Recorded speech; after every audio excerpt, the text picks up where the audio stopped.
dilantik serentak oleh Presiden.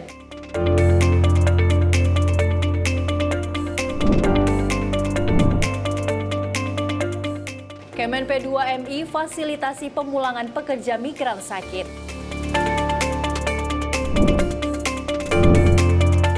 Bencana tanah longsor di Pekalongan, belasan orang tewas.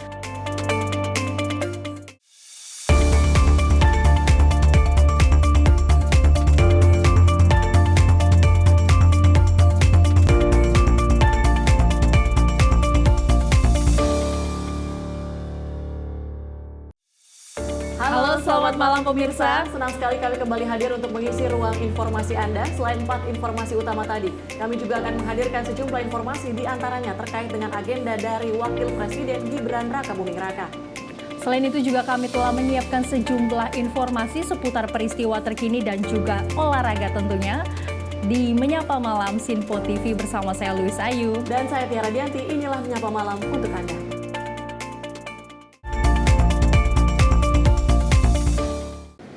Menyapa Malam kami awali dengan informasi Wakil Presiden RI Gibran Rakabuming Raka meninjau lokasi pengungsian korban kebakaran di kawasan Gempol, Kemayoran, Jakarta Pusat pada Selasa kemarin. Wapres menekankan bahwa tempat pengungsian layak di tengah musim hujan. Wakil Presiden RI Gibran Rakabuming Raka meninjau lokasi pengungsian korban kebakaran di kawasan Gempol, Kemayoran, Jakarta Pusat pada Selasa 21 Januari 2025. Kebakaran yang menghanguskan 543 rumah itu telah membuat ribuan warga kehilangan tempat tinggal di tengah ancaman cuaca buruk musim hujan. Selain berdialog dengan para korban untuk mendengar langsung kebutuhan mereka, Wapres juga menyerahkan sejumlah bantuan siap pakai, diantaranya selimut, popok, alat kebersihan, air mineral, makanan siap saji, dan sembako. Dalam kesempatan itu, Wapres meminta pemerintah daerah dan instansi terkait untuk segera memastikan ketersediaan fasilitas pengungsian, termasuk tenda yang kokoh, sanitasi yang memadai, dan pasokan logistik. Wapres Gibran memastikan bahwa penanganan bencana ini menjadi prioritas pemerintah. Wapres pun meminta koordinasi antar pihak terkait terus diperkuat untuk memastikan bantuan dapat tersalurkan dengan cepat dan tepat sasaran. Dari Jakarta, tim redaksi Sinpo TV melaporkan. Wakil Presiden RI Gibran Rakabuming Raka memantau pelaksanaan makan bergizi gratis di SD Pulau Gebang 06 dan SMA Negeri 11 Jakarta pada Selasa kemarin. Pada kesempatan itu, Wapres menekankan pentingnya asupan gizi seimbang, khususnya bagi anak-anak yang rentan terhadap masalah kesehatan.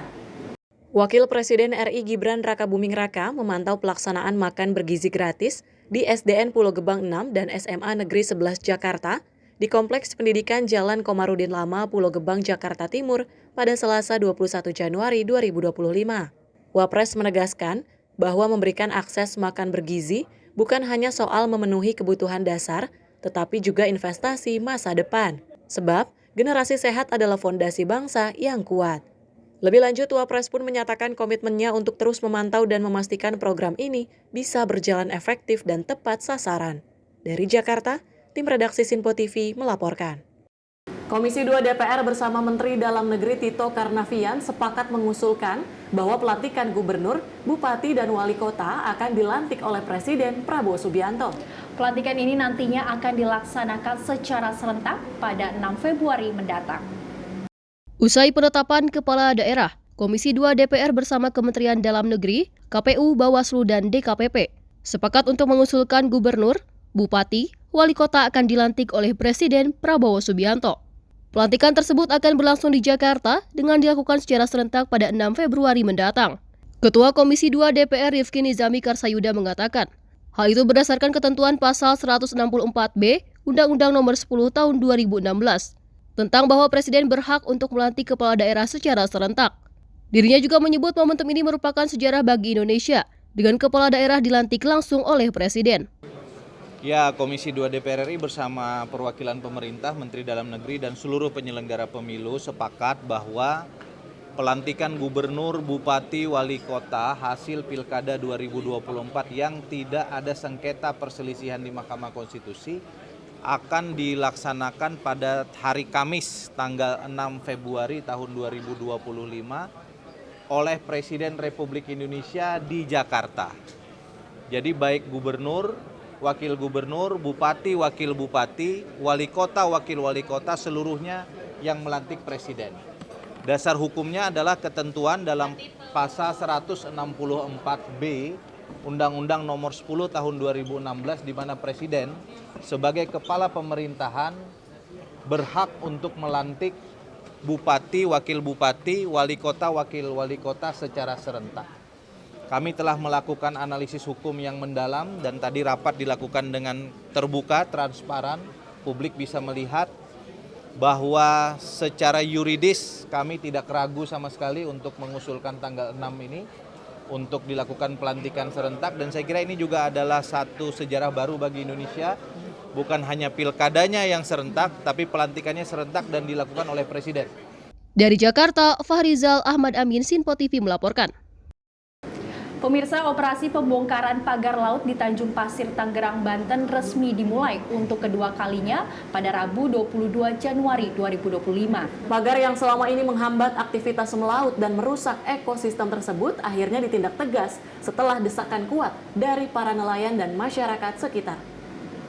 Dalam konferensi pers yang digelar di lokasi pembongkaran pagar laut Tanjung Pasir, Tangerang, Banten, Menteri Kelautan dan Perikanan Sakti Wahyu Trenggono menegaskan pentingnya pembongkaran pagar untuk memulihkan akses melaut bagi para nelayan dan menjaga ekosistem laut. Sakti menjelaskan pembongkaran ini dilakukan sebagai respon cepat atas desakan nelayan yang selama ini terbatasi akses melaut akibat pagar ilegal. Operasi pembongkaran yang melibatkan ribuan personel gabungan dilaksanakan dengan tetap memperhatikan aspek keamanan dan lingkungan. Pemerintah pun menjamin tindakan ini sesuai dengan prosedur legal dan diawasi langsung oleh tim hukum. Jadi hari ini kita sudah putuskan bahwa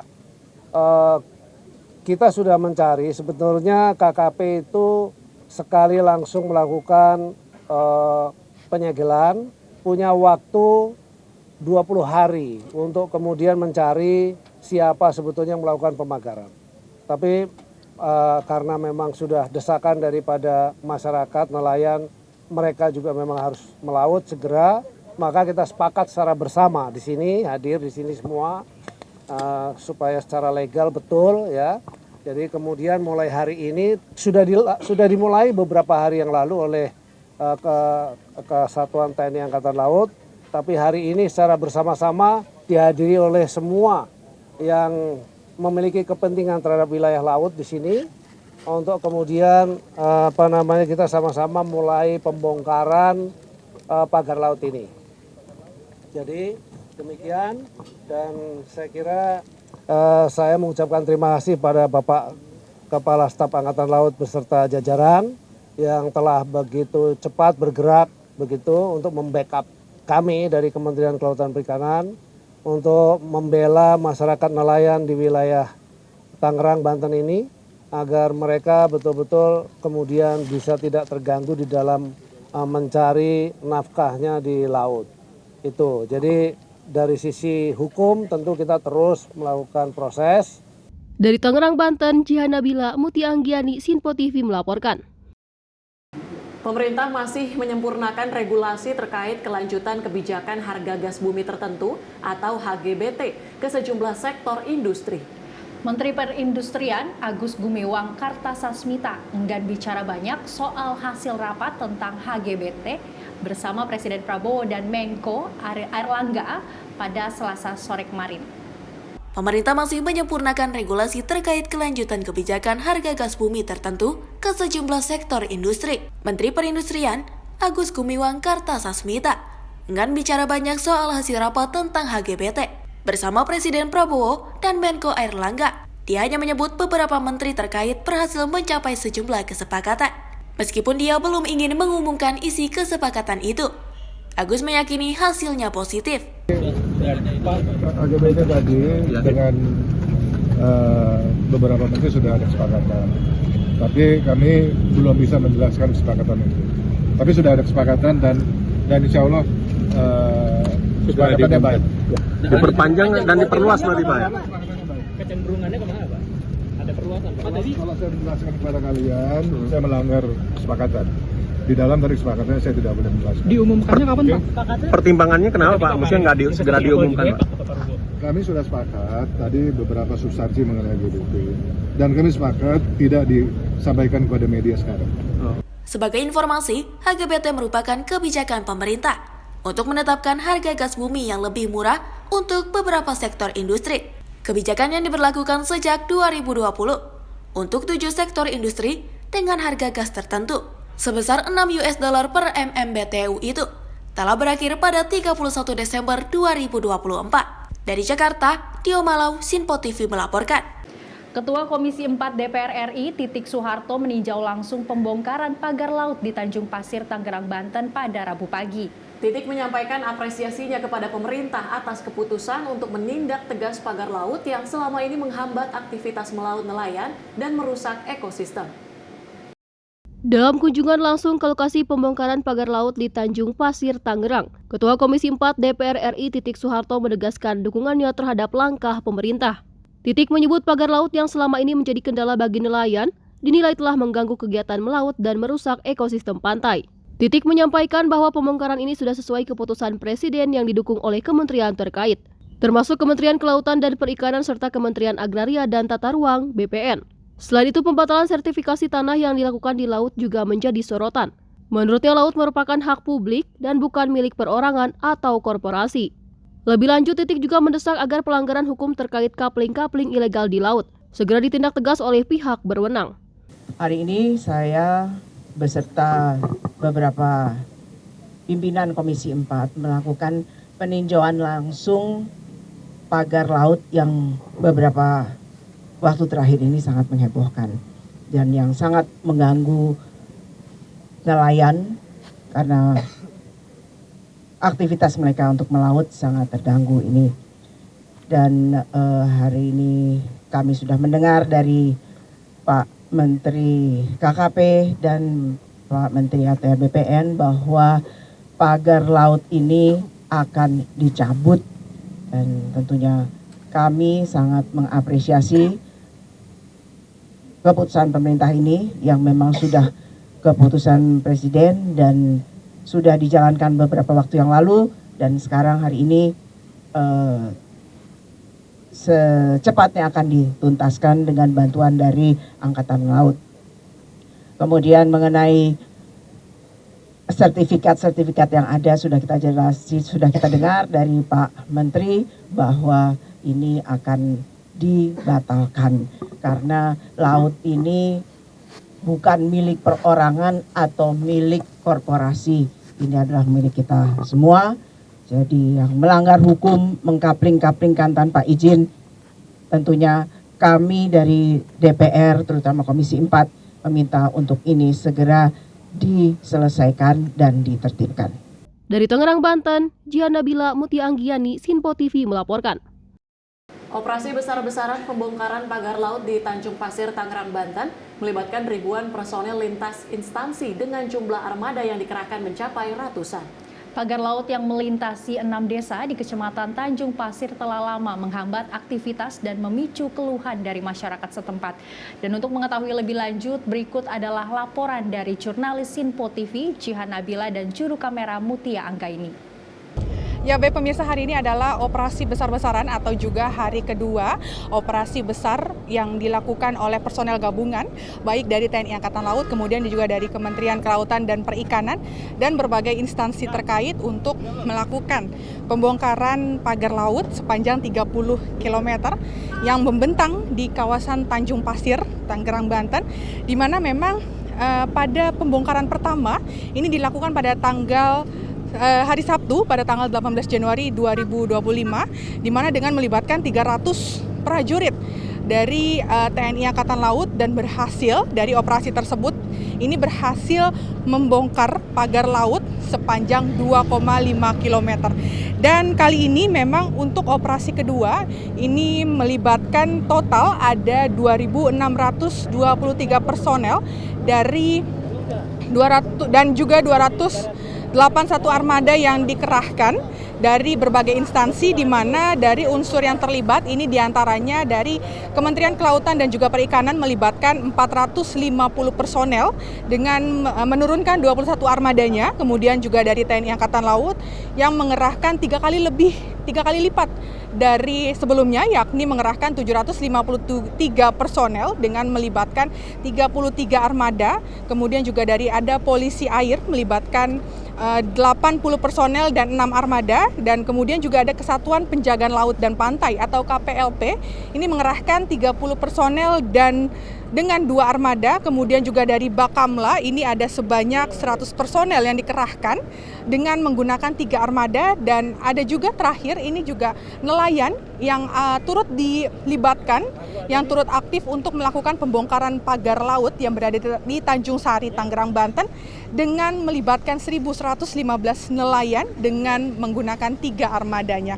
Pagar laut ini memang kita ketahui melintasi 6 desa di Kecamatan Tanjung Pasir, mengakibatkan terganggunya aktivitas dari para nelayan serta merusaknya ataupun kerusakan dari ekosistem laut tersebut.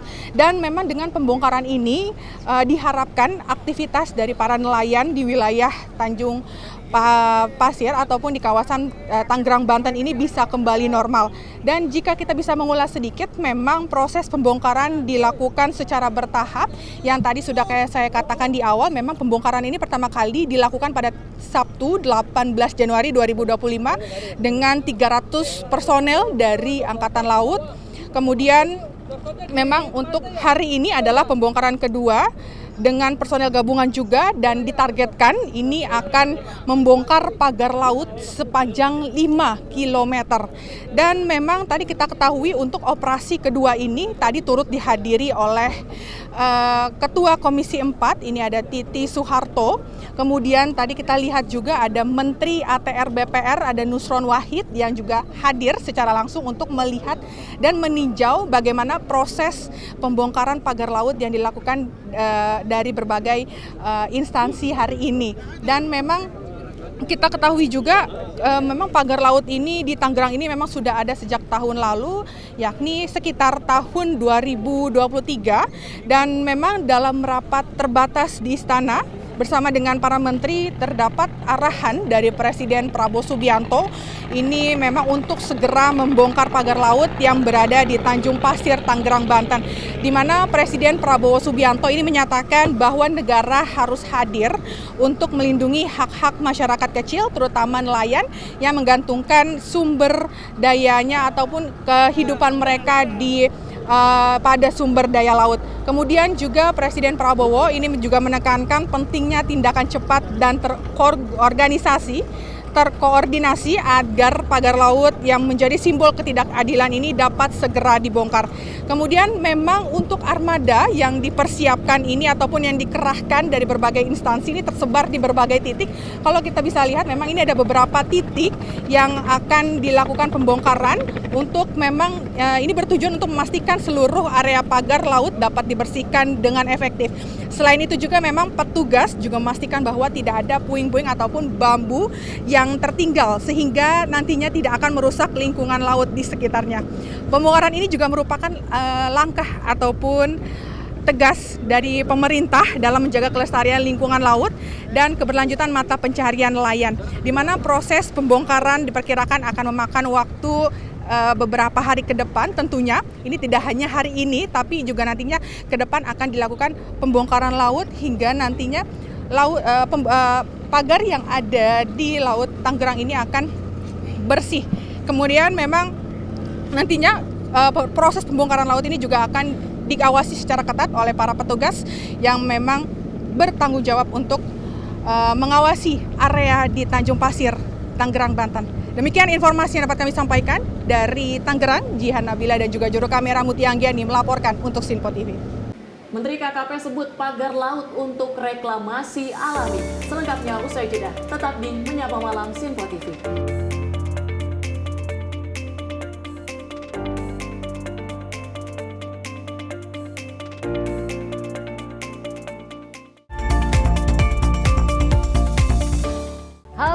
Selamat malam pemirsa, senang sekali rasanya kami mengisi ruang informasi Anda. Akhiri aktivitas Anda dengan rangkuman perkembangan peristiwa yang terjadi sepanjang hari. Sebelumnya kita saksikan ada sekitar 3.000 tamu undangan, sementara di Ibu Kota Nusantara ini ada sekitar 2.000 tamu undangan. Rangkaian informasi nasional dan mancanegara dirangkum sebagai penutup hari dalam Menyapa Malam.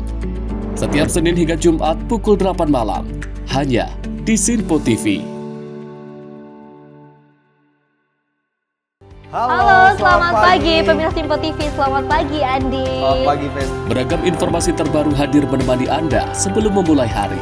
Itu memang dari Menteri Perhubungan juga mendukung, Betul. dari Menteri Keuangan juga mendukung, dan kita sebagai masyarakat pun juga Harus mendukung. Mengangkat isu yang tengah menjadi pembicaraan paling hangat. Semarakan pagi Anda bersama Menyapa Pagi. Setiap Senin hingga Jumat pukul 6 pagi, hanya di Sinpo TV.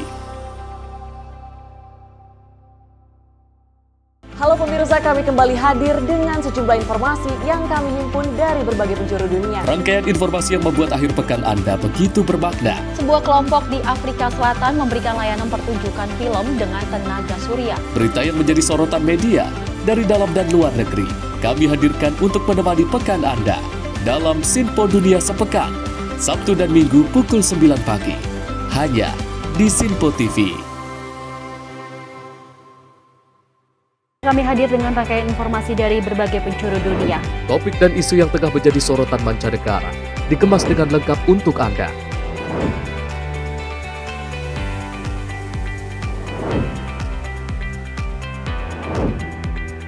Peristiwa penting yang terjadi dari berbagai belahan dunia kini hadir dalam Sinpo Dunia.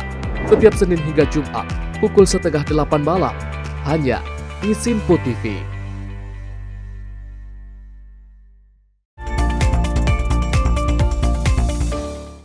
Terima kasih masih tetap bersama kami di Menyapa Malam. Berita kami lanjutkan pemirsa. Komisi Pemberantasan Korupsi menyebutkan bahwa 123 orang menteri, wakil menteri dan kepala lembaga setingkat di Kabinet Merah Putih telah menyerahkan laporan harta kekayaan penyelenggara negara atau LHKPN.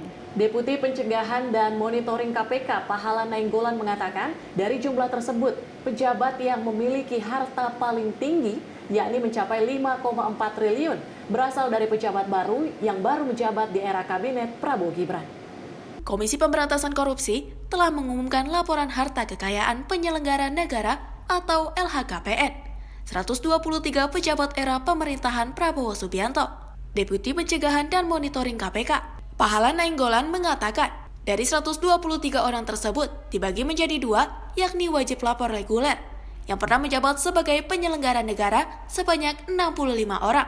Yang kedua yakni wajib lapor khusus, yang baru menjabat sebanyak 58 orang. Pahala menjelaskan 14 LHKPN dari 58 orang wajib lapor, yang khusus datanya telah ditayangkan, dan sisanya ditargetkan selesai dalam 2 minggu ke depan.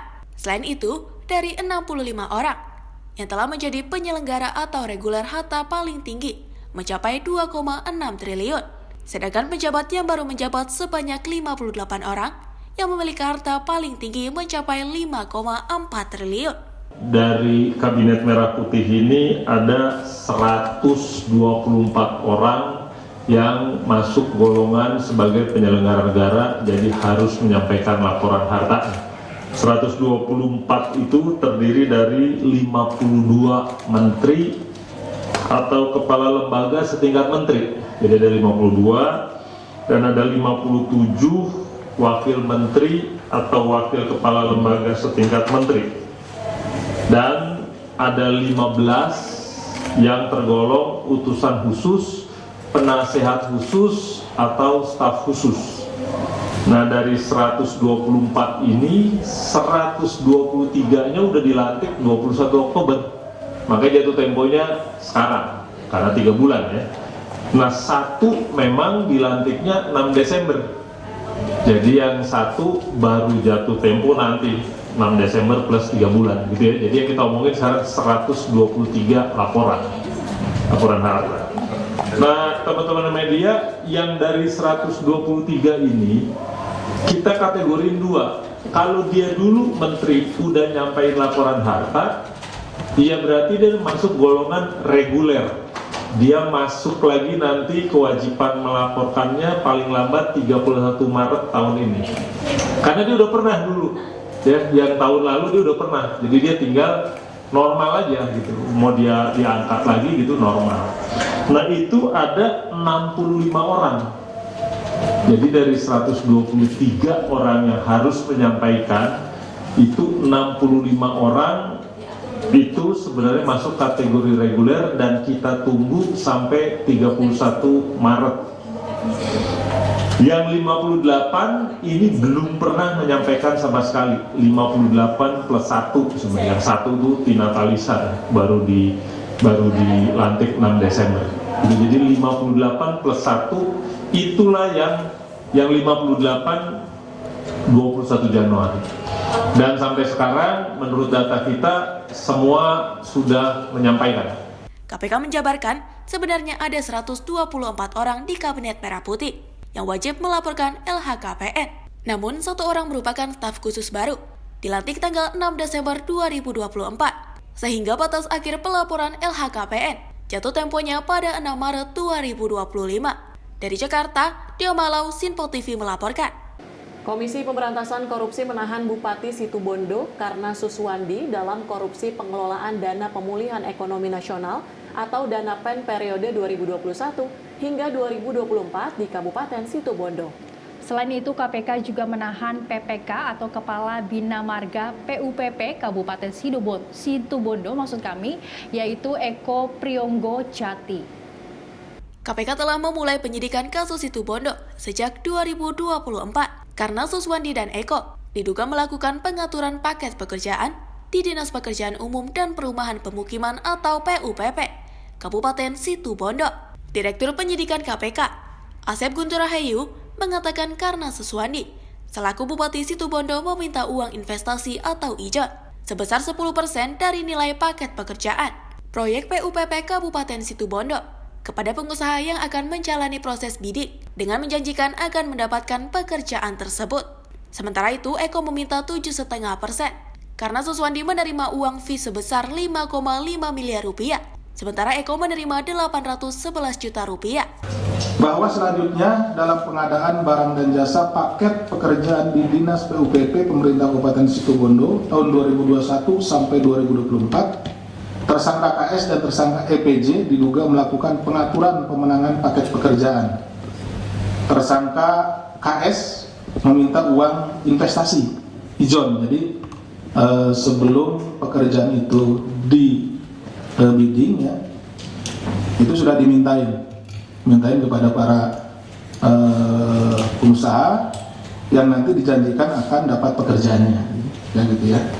Dengan nilai sebesar 10% dari nilai pekerjaan. Jadi store dulu istilahnya, diijon dulu, baru nanti dapat diberikan pekerjaannya. Kemudian atas perintah dari KS, tersangka EPJ selaku PPK, Kepala Bidang Bina Marga PUPP Kabupaten Situbondo, memerintahkan kepada jajaran pada Dinas PUPP untuk melakukan pengaturan pengadaan barang dan jasa, sehingga memenangkan rekan-rekan yang ditunjuk oleh tersangka KS. Jadi setelah mereka memberikan sejumlah uang, kemudian didata siapa-siapa saja atau perusahaan mana saja, setelah itu KS memerintahkan EPJ supaya lelangnya diatur dan dimenangkan oleh memang orang-orang atau pengusaha-pengusaha yang sudah menyetorkan sesuai dengan permintaan dari saudara KS ya. Untuk kepentingan penyidikan, KPK menahan karena Suswandi dan Eko selama 20 hari ke depan di Rutan KPK Jakarta Timur. Dari Jakarta, Dio Malau, Sinpo TV melaporkan. Badan Legislasi atau Balek DPR RI menyetujui rancangan undang-undang tentang perubahan keempat atas Undang-Undang Nomor 4 Tahun 2009 tentang pertambangan mineral dan batu bara atau Minerba menjadi usul inisiatif DPR RI. Sebanyak 8 fraksi di DPR RI menyetujui adanya pembahasan lanjutan terhadap revisi undang-undang tersebut. Mulanya masing-masing fraksi menyampaikan pandangannya terkait RUU Minerba. Fraksi PDIP mengatakan persetujuan dengan beberapa catatan. PDIP meminta pembahasan selanjutnya dari RUU ini untuk melibatkan masyarakat. Ia berharap kewenangan yang diberikan kepada pihak terkait tidak disalahgunakan. Undang-undang itu menjadi penting. Tetapi ketika itu berbicara tentang pertambangan dan sebagainya, maka lembaga atau institusi terkait itu juga memiliki kewenangan untuk mengawasi hal tersebut. Tapi sekali lagi bahwa pemerataan pembangunan bahkan kemakmuran masyarakat itu dapat tercermin ya dari yang saya sebutkan tadi, sehingga tidak lagi masyarakat itu menjadi penonton, karena koperasi, UMKM maupun perseroan perseroan perseorangan pun bisa melakukan usaha pertambangan, dan semuanya tentu sebagaimana ketentuan yang berlaku. Di situ termaktub di dalamnya ada pajak, ada PNBP, dan dalam kegiatan mekanisme ekonomi di situ akan terjadi satu tingkat adanya kehangatan atau namanya pembelian dan penjualan, ya kan. Misalkan di situ ada pendapatan, ada upaya, maka di situ juga ada pengeluaran, sehingga ada pasar-pasar yang ramai, ya kan. Ada pedagang-pedagang yang ramai. Di situ untuk tujuannya sebenarnya pembangunan ekonomi di tingkat masyarakat bawah. Pengawasan tetap harus diperkuat. Ya, karena kalau perangkat undang-undang itu tentu pengawasan itu juga bisa dari balik juga. Fraksi Golkar, Gerindra, Nasdem, PKB, PKS, PAN, Demokrat juga menyetujui RUU ini menjadi usul inisiatif DPR RI. Kendati demikian, mayoritas dari fraksi memberikan catatan dalam keputusannya. Hal senada juga disampaikan oleh fraksi PKS. PKS meminta kewenangan bagi organisasi masyarakat atau ormas keagamaan, perguruan tinggi, hingga UMKM. Untuk mengelola tambang perlu pendalaman lebih matang. Bob Hasan kemudian meminta persetujuan kepada anggota Balik terkait RUU Minerba. Anggota serentak menyetujui RUU itu dibawa ke tahap selanjutnya, yakni paripurna sebagai usul inisiatif DPR RI. Tim redaksi Sinpo TV melaporkan. Menteri Kelautan dan Perikanan Sakti Wahyu Trenggono mengungkapkan bahwa pagar laut bambu di perairan Tangerang sengaja dipasang untuk menciptakan reklamasi alami. Pemagaran tersebut bertujuan agar tanah di dasar perairan dapat semakin terangkat. Presiden Prabowo Subianto memanggil Menteri Kelautan dan Perikanan Sakti Wahyu Trenggono dan Wakil Menteri KKP Didit Herdiawan di Istana Merdeka, Jakarta pada Senin 20 Januari 2025. Panggilan tersebut guna membahas permasalahan pagar laut di kawasan pesisir Tangerang, Provinsi Banten. Dalam keterangannya usai pertemuan, Sakti menduga pagar laut sepanjang 30,16 km sengaja dibuat untuk menimbulkan reklamasi secara alami. Menurutnya, pagar laut itu ditancapkan dengan tujuan untuk mengurangi ombak yang dapat mengangkat tanah hingga menjadi daratan. Menurutnya, reklamasi alami itu dapat membentuk daratan yang cukup luas, bahkan diprediksi bisa mencapai ribuan hektar. Saya perlu sampaikan, kalau di dasar laut itu tidak boleh ada sertifikat. Jadi itu sudah jelas ilegal juga. Nah, artinya memang ini kan dilakukan proses pemagaran itu tujuannya adalah agar tanahnya itu nanti naik. Semakin lama semakin naik, semakin naik. Jadi kalau ada ombak datang, begitu ombak surut, dia ketahan. Sedimentasinya ketahan. Boleh dibilang seperti reklamasi yang alami begitu, ya. Jadi nanti kalau terjadi seperti itu akan terjadi daratan. Dan jumlahnya tuh sangat besar. Tadi saya laporkan kepada Bapak Presiden, dari 30 hektar itu kira-kira sekitar 30 ribuan hektar kejadiannya. Nah, kan itu sangat besar. Nah, di bawahnya ternyata menurut identifikasinya dari Pak Menteri ATR BPN itu sudah ada sertifikatnya. Yang atas nama siapa saya tidak hafal ya. Teman-teman bisa cek sendiri. Dan itu nanti tiba-tiba nongol tuh sertifikatnya tuh. Kalau sudah dia berubah menjadi daratan, itu nanti dia akan nongol sertifikatnya. Tapi bagi kami sekarang ini itu tidak berlaku. Kenapa? Karena pasti yang namanya kegiatan di ruang laut ya tidak boleh, harus ada izin. Di pesisir sampai ke laut tidak boleh, harus ada izin. Itu yang terjadi. Tadi arahan Bapak Presiden satu, selidiki sampai tuntas secara hukum supaya kita harus benar koridor hukumnya. Apabila tidak ada, itu harus menjadi milik negara. Trenggono mengungkapkan bahwa pihaknya telah berupaya memanggil beberapa pihak, termasuk Persatuan Nelayan Pantura yang sempat mengeluarkan pernyataan di media terkait pembangunan pagar laut di Tangerang. Ia mengimbau agar Persatuan Nelayan Pantura memenuhi panggilan Kementerian Kelautan dan Perikanan untuk mendalami polemik mengenai pagar laut di perairan Tangerang. Tim redaksi Sinpo TV melaporkan. Pemirsa, Kementerian BUMN dan Kementerian Perhubungan melakukan pertemuan untuk membahas persiapan teknis untuk mengantisipasi lonjakan pergerakan massa, terutama di sektor transportasi dan arus mudik Lebaran 2025. Menteri Perhubungan Dudi Purwagandi menyampaikan Kementerian BUMN merupakan salah satu instansi yang berperan penting untuk menyukseskan penyelenggaraan angkutan Lebaran. Menteri Perhubungan Dudi Purwagandi berkoordinasi dengan Menteri Badan Usaha Milik Negara atau BUMN Erick Thohir terkait perencanaan angkutan Lebaran 2025. Menhub menjelaskan ada sejumlah hal yang menjadi pembahasan dalam pertemuan dengan Menteri BUMN. Di antaranya terkait evaluasi penyelenggaraan angkutan Nataru dan Lebaran tahun lalu, hingga persiapan dalam menghadapi angkutan Lebaran tahun ini. Menhub juga menyampaikan apresiasinya kepada Kementerian BUMN atas kerjasama dalam penyelenggaraan angkutan Nataru. Menyampaikan apresiasi dan terima kasih kami ya Kementerian Perhubungan karena selama pelaksanaan angkutan Nataru 2024 kami sangat dibantu oleh Kementerian BUMN dan juga dari BUMN yang berkoordinasi Pak Eri. Alhamdulillah pelaksanaan angkutan Nataru 2024-2025 dapat berjalan lancar dan aman. Harapan kami pada angkutan Lebaran 2025 akan berjalan dengan lancar dan aman. Pada kesempatan yang sama, Menteri BUMN Erick Thohir juga menyampaikan apresiasi kepada Kemenhub atas keberhasilan mengelola angkutan Nataru 2024-2025 dan berharap keberhasilan tersebut dapat terulang pada masa Lebaran mendatang. Alhamdulillah hari ini kami kedatangan Pak Menteri Perhubungan, Pak Dudi. Kita diskusi mengenai persiapan Lebaran. Sinkronisasi ini memang kita pentingkan sejalan dengan arahan Bapak Presiden untuk memastikan pelayanan kepada publik itu bisa maksimal. Alhamdulillah dengan tentu dorongan dari Pak Menhub kemarin kita juga sangat sukses untuk yang program Nataru, bagaimana kita bisa menekan harga tiket dan beliau juga turun ke lapangan langsung.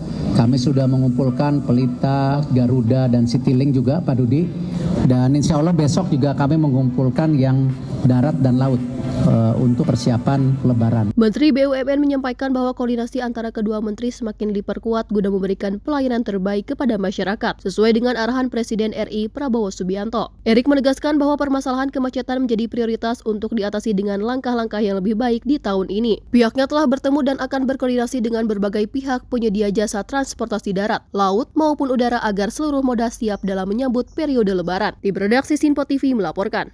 Menteri Koordinator Bidang Pangan Zulkifli Hasan meninjau pasar Seisi Kambing Medan pada Selasa kemarin.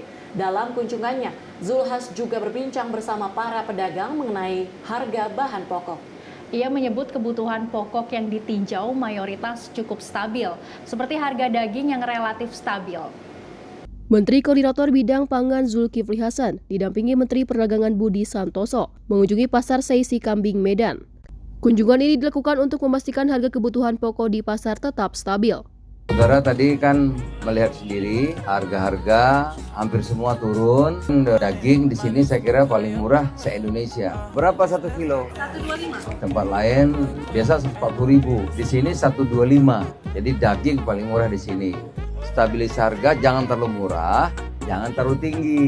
Kalau terlalu murah, peternak petaninya bangkrut. Kalau terlalu tinggi, konsumennya teriak gitu. Jadi kita atur agar harganya. Dalam keterangannya, Zulkifli Hasan mengatakan sejumlah harga kebutuhan pokok di Medan turun. Bahan pokok yang relatif murah saat peninjauan adalah daging sapi. Bahkan daging sapi di Sumut paling murah dibanding daerah lainnya di Indonesia.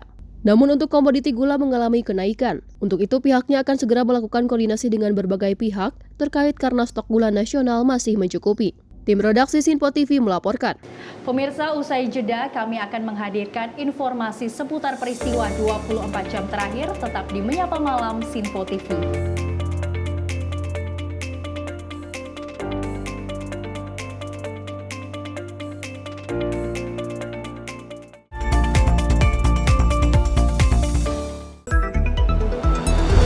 Jadilah yang pertama mengetahui perkembangan terkini seputar informasi dari lembaga parlemen. Punya data nasional, tidak ada satupun backup berarti kan? Tiba-tiba ada putusan yang nggak masuk akal dan seperti ini gitu. Kita biarkan rekomendasi kepada KPK, periksa! Kami hadirkan informasi paling akurat untuk mengawal setiap informasi dalam rapat komisi dan paripurna. Tentunya bersama saya Andi Rezaldi yang telah kami rangkum dalam program Sinpo Parlemen. Saya Arif Rifani. Saksikan Sinpo Parlemen setiap Sabtu pukul 6 pagi hanya di Sinpo TV. Pemirsa, Sinpo TV kembali hadir menemani Anda dengan berbagai informasi yang telah kami rangkum dalam sepekan. Sajian lengkap informasi sepekan kami hadirkan untuk Anda. Badan Legislasi DPR menemui masa unjuk rasa di depan gedung DPR RI Senayan, Jakarta. Menemani akhir pekan Anda bersama keluarga dengan rangkuman berita menyeluruh dalam Sinpo Sepekan setiap minggu pukul 6 pagi hanya di Sinpo TV. Pemirsa Sinpo TV kembali hadir menemani Anda dengan berbagai informasi yang telah kami rangkum dalam sepekan. Sajian lengkap informasi sepekan kami hadirkan untuk Anda. Badan Legislasi DPR menemui masa unjuk rasa di depan gedung DPR RI Senayan, Jakarta. Menemani akhir pekan Anda bersama keluarga dengan rangkuman berita menyeluruh dalam Sinpo Sepekan setiap minggu pukul 6 pagi hanya di Sinpo TV.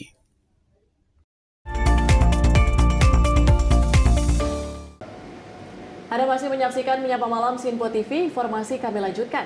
Sebanyak 74 bangunan tanpa izin ditertibkan aparat gabungan Satpol PP, Polisi, dan TNI di kawasan Medland Transyogi, Kecamatan Cilengsi, Kabupaten Bogor, Jawa Barat pada Selasa sore. Dalam penertiban tersebut sempat diwarnai cekcok antara warga dan petugas saat petugas hendak membongkar tembok yang melanggar aturan. Seorang pria parubaya ini sempat cekcok dengan petugas gabungan saat hendak melakukan penertiban tembok yang melanggar aturan sesuai Perda nomor 4. Bangunan tanpa izin di kawasan Medland Transyogi, Kecamatan Cilengsi, Kabupaten Bogor, Jawa Barat pada Selasa sore. Ia menolak untuk dibongkar lantaran rawan banjir saat turun hujan. Bahkan ia meminta kepada petugas gabungan untuk tidak dibongkar menggunakan alat berat dan akan dibongkar sendiri. Sebanyak 74 bangunan ditertibkan petugas gabungan yang melanggar sesuai aturan. Bahkan selain itu juga sejumlah gerobak yang tidak ada kaitan dengan pemilik ruko. Penertiban ini jalur kawasan Medland Transyogi itu kerap menjadi titik keramaian dan kemacetan, lantaran yang harusnya menjadi tempat parkir dibangun untuk berjualan dan lantai tembok. Ini sesuai dengan jadwal yang telah ditetapkan 7x24 jam. Hari ini kita lakukan penertiban. Adapun jumlah bangunan tadi seperti disampaikan oleh Medland 100 lebih, tapi yang dilimpahkan sekali lagi dasar pembongkaran ini pelimpahan dari DPKPP ke Pol PP. Ada 74 bangunan yang melanggar tanpa izin. Kita tertibkan hari ini, Pak. Jadi mudah-mudahan diketahui semua bahwa kita melakukan penegakan ini berdasarkan kajian, berdasarkan SOP yang telah kita tetapkan, Pak. Selain bangunan tadi ada yang diangkut juga dan apa? Nah, itu ada gerobak-gerobak yang memang tidak ada kaitan dengan pemilik ruko, Pak. Jadi ada gerobak-gerobak yang kita tarik yang memang tidak ada korelasinya dengan pemilik ruko. Tapi seperti yang di depan itu ada korelasinya dengan pemilik ruko. Kita tidak angkut. Pemilik ruko usahanya di depan juga melakukan usaha. Itu kita tidak angkut. Tapi kalau pemilik ruko tidak ada kaitan dengan gerobak, kita tarik. Terkait hal ini apakah ada pengaduan dari masyarakat karena adanya kemacetan? Sangat jelas, Pak. Yang mestinya bahu jalan itu dipergunakan untuk tempat parkir ya. Jadi dipergunakan untuk berdagang. Otomatis kenyamanan, gangguan trantibum, kenyamanan masyarakat terganggu, Pak. Makanya pemerintah Kabupaten Bogor berserta jajaran, termasuk Muspika berserta jajaran hadir di sini melakukan penataan penertiban kaitan dengan apabila mereka melanjutkan kembali bangunannya dan kita akan lakukan pemantauan terus, Pak. Bahkan nanti Medland dengan unsur kepolisian, dengan kecamatan akan melakukan, tadi saya udah ngobrol dengan Kanit Pol PP, coba lakukan setelah pasca penertiban ini dilakukan maintenance, Pak, terhadap mereka-mereka yang berjualan di wilayah sini. Sehingga pelanggaran ini tidak terulang kembali, Pak. Sementara itu, bangunan yang sudah dibongkar petugas gabungan nantinya akan dipantau petugas selama beberapa hari ke depan. Dan jika dibangun kembali akan kembali ditindak tegas petugas. Dari Kabupaten Bogor, Sultoni melaporkan. Seorang pelaku pencurian motor tertangkap oleh warga di Durenjaya, Bekasi Timur, Selasa sore. Pelaku tertangkap usai mencuri motor Mio di sekitaran rel kereta api. Satu pelaku berhasil melarikan diri, namun pelaku lainnya tertangkap di Gang Apel Durenjaya. Warga sempat memberi salam olahraga sebelum menyerahkannya ke pihak berwajib. Kejadian pencurian motor terjadi di daerah Durenjaya, Bekasi Timur. Dua pelaku pencurian memantau motor Mio yang ditinggal pemiliknya dalam keadaan lengah. Setelah berhasil membawa kabur motor, warga mencurigai gerak-gerik pelaku. Warga mengejar kedua pelaku, hingga salah satu dari mereka tertangkap di Gang Apel Durenjaya. Sementara itu, pelaku lainnya berhasil melarikan diri. Warga kemudian mengamankan pelaku yang tertangkap sebelum menyerahkannya kepada pihak berwajib. Motor curian berhasil diamankan bersama pelaku yang tertangkap. Polisi kini sedang menyelidiki keberadaan pelaku yang melarikan diri. Warga dihimbau untuk lebih waspada menjaga kendaraan agar terhindar dari aksi pencurian. Dari Jakarta, Rido, Tim Sinpo TV melaporkan. Bangunan rumah tinggal di Jalan Pangeran Jayakarta RT 6 RW 4 Kelurahan Mangga 2 Jakarta Pusat dilaporkan terbakar pada Selasa kemarin.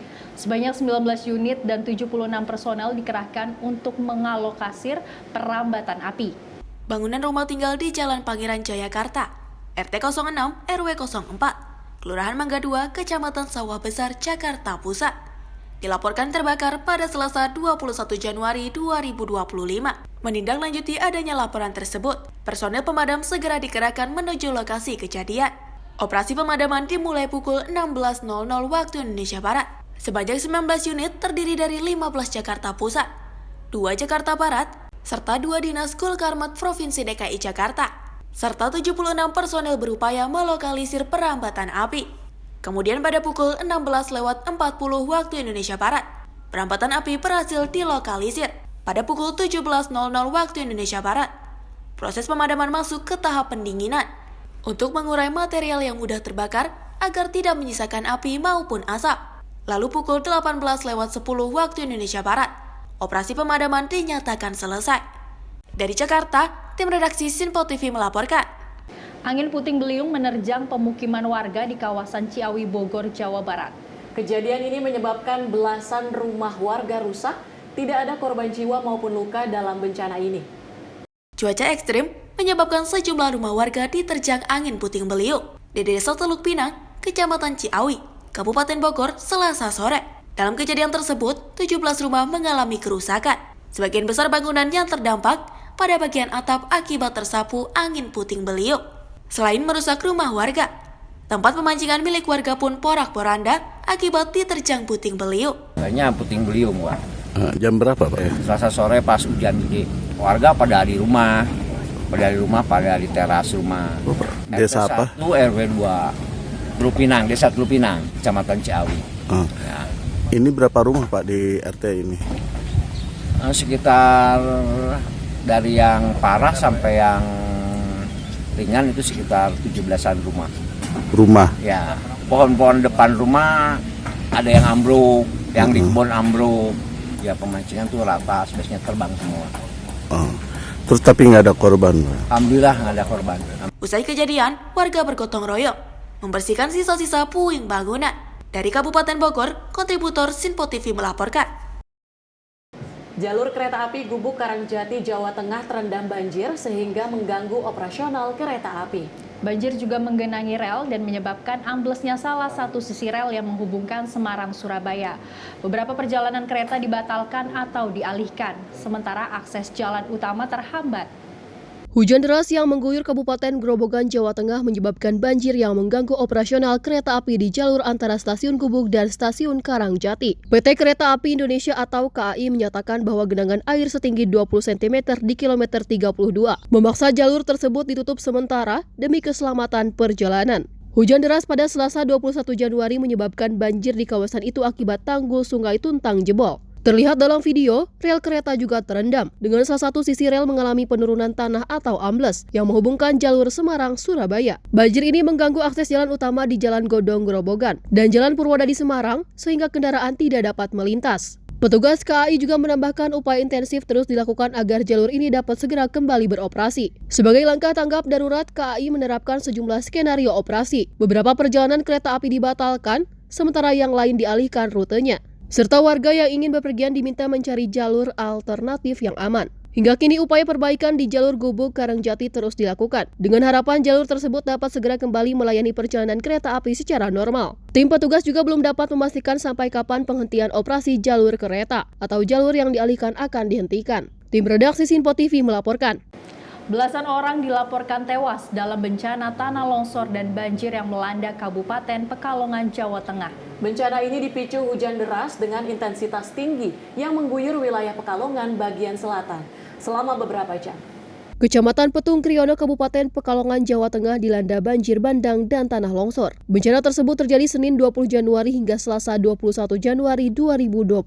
Laporan mencatat bahwa 17 orang telah meninggal dunia akibat bencana longsor di Pekalongan ini. Dalam rekaman tersebut terlihat beberapa korban berhasil ditemukan, sementara kendaraan-kendaraan rusak akibat longsor dan banjir bandang. Bencana ini dipicu hujan deras dengan intensitas tinggi yang mengguyur wilayah Pekalongan bagian selatan selama beberapa jam. Wilayah terdampak meliputi Kecamatan Petung Kriono, Kedungwuni, Wonopringgo, dan Talun. Desa Kasimpar tercatat sebagai wilayah yang paling parah terdampak. Beberapa warga dilaporkan tertimbun longsor, sementara total korban yang hilang mencapai 8 orang. Diperkirakan jumlah korban terus bertambah. Data BNPB menyebutkan 17 orang meninggal dunia. Longsor juga mengakibatkan kerusakan parah pada infrastruktur, termasuk putusnya akses menuju Kecamatan Petung Kriyono. Pemerintah setempat saat ini sedang berupaya membuka jalur yang tertutup longsor untuk memudahkan pengiriman bantuan relawan SAR dan logistik ke lokasi terdampak. Tim redaksi Sinpo TV melaporkan.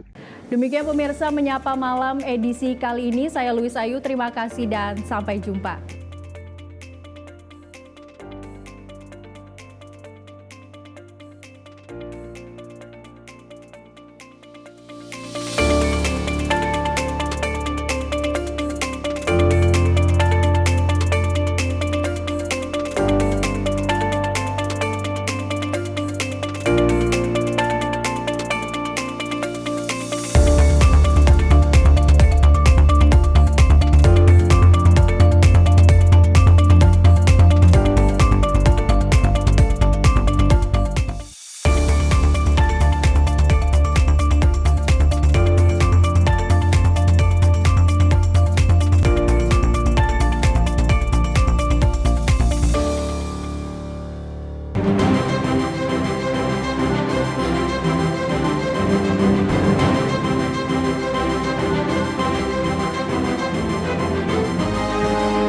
Simpo TV, News, Sport, Entertainment.